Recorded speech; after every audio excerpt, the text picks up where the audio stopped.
I represent particular principles, and luckily, those principles coincide with those of the workers. The majority of workers want fairness, they want justice, and they want to live in a society where no one will be discriminated on the basis of their sex, their religion, and their political beliefs. And they want a better life for all South Africans, including or in particular workers. And that's what I believe in. And so they don't like corruption. In fact, workers hate corruption just like they will hate poison. Sure. That's me too. So and in doing those things, I accept that some people will not be comfortable. But is it just about that? Because part of what, of course, you were talking to us about is how loud you are. Have you just been too loud? Have you crossed the line? I guess in the mind of some people, I have. I have, and that's why the faceless people have been running up and down in the newspapers to saying he's going. And I think I'm from the workers' point of view, I'm not loud enough. But you see, the problem is, and this is what some analysts, and we'll hear from Professor Devenache in a minute, people have said that one of the problems COSATU is faced with is the obsession with the ANC politics.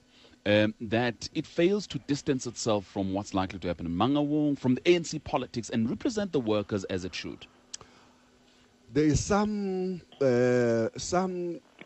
level of truth in that statement. That the CEC itself have said that we're spending far too much time in debating political challenges facing our movement, and that if we're not careful, we'll end up sucked by the palace politics as playing themselves out in society of South Africa today. But at the same time, you cannot say that statement is 100% true, because if you look at the reality, it is COSATU that champions issues of workers more than anyone else can. It is us who lead workers in countless battles to improve their wages.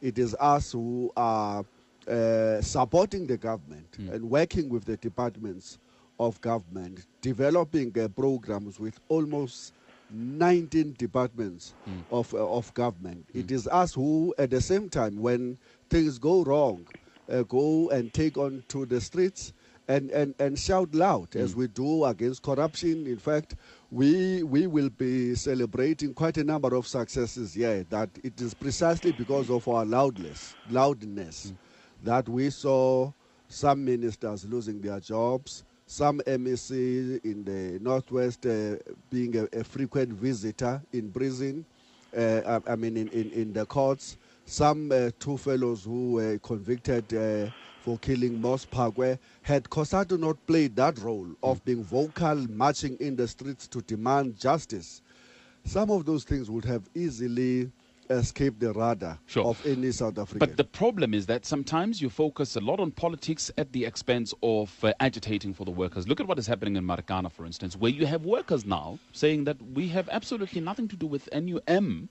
the biggest union in the federation. We will go and represent ourselves because we think that they're misrepresenting us. That NUM is the strongest union of COSATU, and you show it by being the most representative.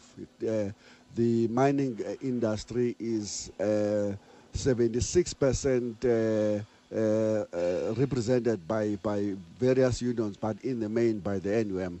And what we will not do is to go and tell the public that when the union is strong, when the federation is strong, it will not have pockets of weaknesses somewhere. In one of its branches, somewhere in one of its regions. And I think that the Marikana and the platinum problems, as everybody would have been speaking about in the recent past, represent a pocket of that weakness. But it is happening only in one area. I can bet it is not going to spread. The members of the NUM will not revolt against it because they're happy with the service that it has provided over the past 3 decades. But broadly, it's about the credibility of COSATU. Because of course, whether you look at Marikana or you look at the resolutions, let me quote a resolution for you. There was a resolution that was taken a couple of months ago by the Central Committee, which said that the Federation should not pronounce on the issue of succession. What do you know? Everyone has pronounced on the issue of succession. COSATU cannot even stick to its own resolutions. No. Only in one or two cases did we see some union, including the NUMSA, only last week, moving away from that. Including the president of COSATU, who was quoted over the weekend as saying what NUMSA is saying is helpful and so on, pronouncing on the very same issue that the CEC said no. That's a difficulty. There's no doubt about that. That represents a difficulty. The CEC have adopted what we call the 6 areas of unity, which include the fact that we shouldn't pronounce, we should respect the processes in the ANC, and that the ANC, NEC have said we should only entertain the issues of leadership in October. And we have made a commitment to the ANC before to say we will not repeat what we did in 2007 unless circumstances force us to do so again. And those circumstances must be political. It must be that all the gains that we thought we won in 2007 are suddenly being reversed, and or there's a danger that they will be reversed. We have not made that assessment. Perhaps the Congress will make that assessment and come to a determination. The point that I'm always making, and I know that lots of people who have been campaigning have been using this card that Zwelinzima Vavi is now anti-JZ on the basis of criticizing on this point and that particular point and that point. We have not taken a view. I, as a General Secretary, have a responsibility to always articulate what has been agreed to by the collective. And so, yes, that represents a difficulty, but we will march on in this Congress. We're not going to be overwhelming ourselves over a mistake committed by this and that other union in the course of preparing for this Congress. Right, we'll come back to that issue, but let's bring in the professor. He has been listening in. Professor, how do you see this week's Congress panning out? Well, I must first say the Congress is taking place in a very, very dynamic political environment. We have seen a lot of things happening in South African politics since especially the Marikana incident, which I believe was in some way a Soweto moment for the ANC, but also for the broad church of the ANC in general. But coming back to the relationship between trade unions on the one side and government, ANC government on the other side, I think it is a difficult situation. I agree with Mr. Vavi that this is complex. In some ways you will find a bit of alignment, but in other ways you will find competition and you will find conflict. What is clear to me is that you cannot do two things that are in conflict with each other on a certain level constantly. As an organization, COSATU need to identify its core business and act according to its core business and core principles. And I think that main politics, ANC politics, in some ways are becoming secondary important.